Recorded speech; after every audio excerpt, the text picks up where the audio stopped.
As soon as delivery అవుతూనే వెంటనే మీరు ఎక్సర్సైజ్ అంటూ స్టార్ట్ చేయడం అనేది వెంటనే చేయకూడదు.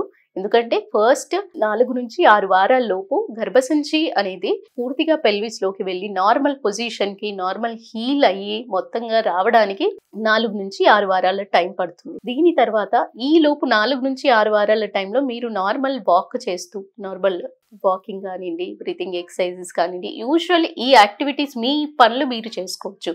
కానీ మజిల్ స్ట్రెంథనింగ్ కానీ, అబ్డామినల్ ఎక్సర్సైజెస్ కానీ, పెల్విక్ స్ట్రెంథనింగ్కి కానీ కావాల్సిన ఎక్సర్సైజెస్ మాత్రం 4 నుంచి 6 వారాల గ్యాప్ ఇచ్చినట్టయితే గర్భసంచి మొత్తంగా హీల్ అయిపోయి పెల్విస్లోకి వెళ్ళిన తర్వాత మీరు పెల్విక్ ప్రిపరేషన్ కానీ, పెల్విక్ స్ట్రెంథనింగ్ ఎక్సర్సైజెస్ కానివ్వండి, యోగా కానివ్వండి చేసినట్టయితే 6 వారాల తర్వాత చేసినట్టయితే మీకు మంచి స్ట్రెంథనింగ్ వస్తుంది. At the same time complications అంటూ జరగకుండా ఉంటాయి. అంటే గర్భసంచి కిందకు జారకుండా ఇలాంటివి హెల్ప్ అవుతాయి.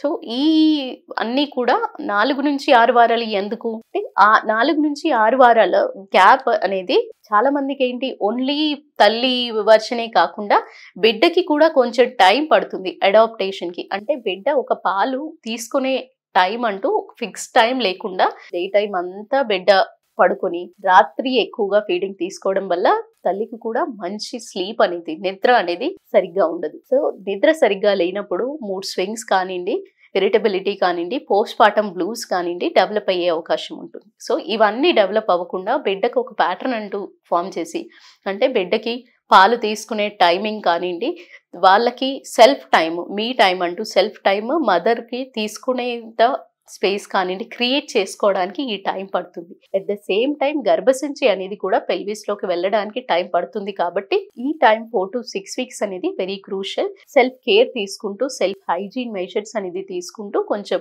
క్యూర్ చేసుకున్న తర్వాత మీరు మమ్మీ మేక్ ఓవర్ కానివ్వండి, యోగా కానివ్వండి, లేదా అబ్డామినల్ ఎక్సర్సైజెస్ కానివ్వండి వెళ్ళడానికి ఎంతో హెల్ప్ అవుతుంది.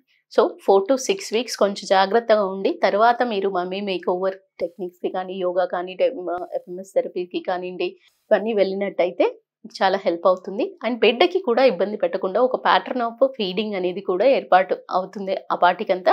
సో మీకు బిడ్డకి కానివ్వండి, మీకు కానివ్వండి ఏ రకమైన ఇబ్బంది లేకుండా మీకు ఒక సర్టెన్ టైం ఒక 30 నుంచి 45 నిమిషాల వరకు మీకంటూ మీరు టైం తీసుకొని సెటిల్ చేసుకోగలుగుతారు. ఇప్పుడు ప్రశాంతంగా మీ మమ్మీ మేక్ ఓవర్ టెక్నిక్స్ కానివ్వండి, ఎఫ్ఎంఎస్ థెరపీ కానివ్వండి ప్రశాంతంగా తీసుకోగలుగుతారు.